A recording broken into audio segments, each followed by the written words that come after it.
Hello, everyone. This is Dr. Richard Fleming, and today is Tuesday, the 27th of September, 2022. I'm coming to you today from Morristown, New Jersey. Last night, I gave a presentation in Philadelphia, and 3 days ago, upon landing here, my first stop was to George Washington's headquarters. We had an outstanding tour guide that took us to the room where George Washington spent most of his time. The tour guide commented on the fact that Washington seldom smiled during the 6 months that he was there during that winter encampment, and he frequently seemed concerned. I share that concern, and I think for the same reasons. Because during that winter, George Washington was concerned about rallying the troops together.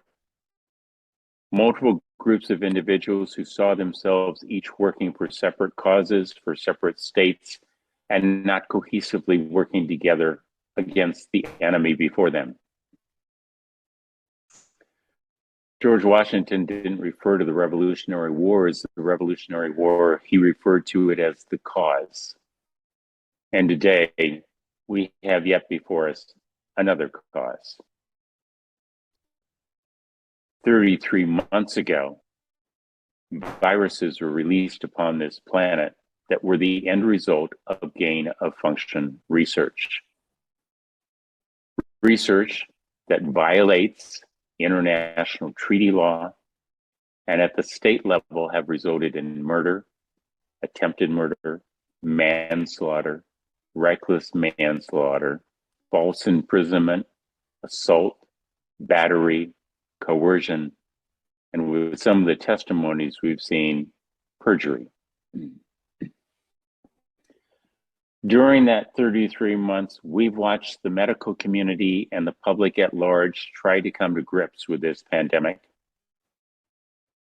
the result of which was the quarantining of our homes, our schools, our places of worship, places we shopped.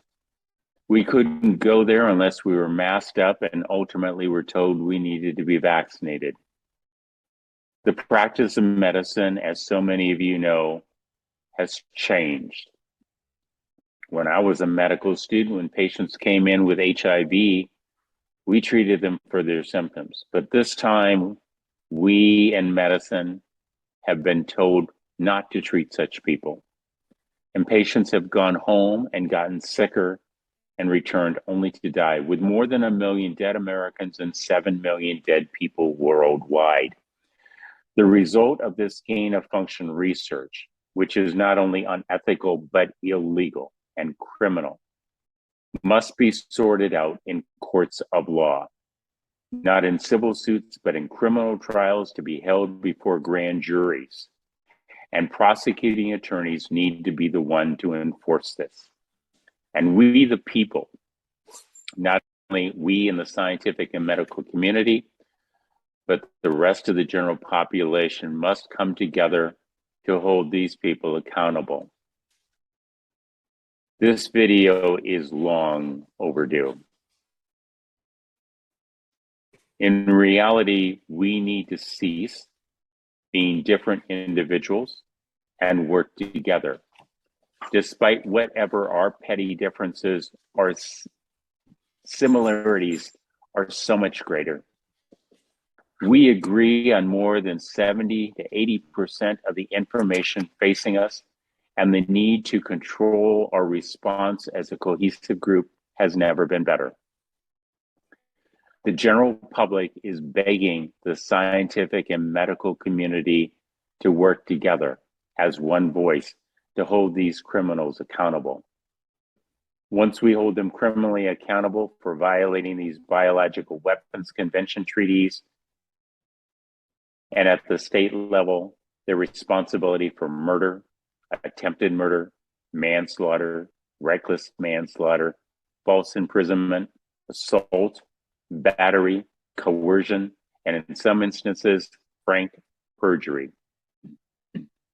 Then, and only then, will we be able to restore the science and medicine that has been hijacked from us by these individuals controlling the narrative. I am calling on all of my scientific and medical colleagues to join me in our cause, the cause now before our generation. What we do together to hold these people criminally accountable will echo through eternity, and we will be held responsible for whether we decide to work together or work separately. We have some differences, but frankly, most of those differences are not real and not meaningful. I recently presented at the VCICI conference in Clearwater, Florida, and had the privilege of lecturing and talking and answering questions alongside Paul Merrick and Pierre Corey. They had never met me, and I had never met them.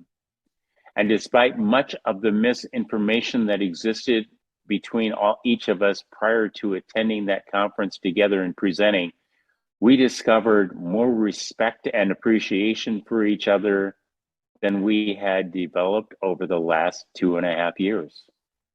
Colleagues working together to share information to expose the crimes that have occurred and to take back the control of science and medicine where it belongs, in our hands, not the hands of bureaucrats and administrators. This video is a request, a plea, as Washington must have done with his troops, for people to coalesce together to deal with one common enemy. Those individuals who have developed these biological weapons that resulted in the loss of our freedoms, the quarantining of our people, the forced vaccination and coercion that persists even now.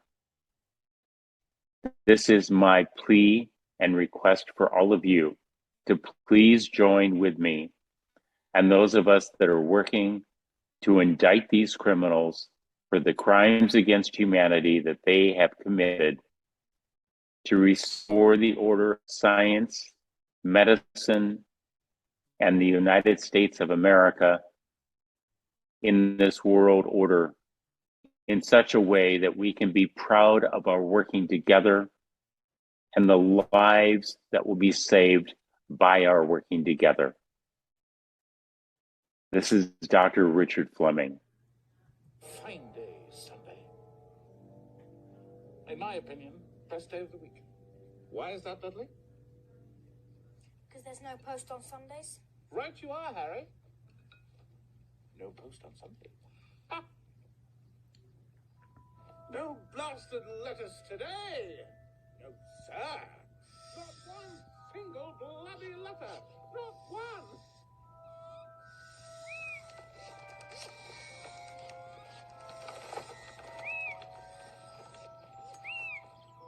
No, sir.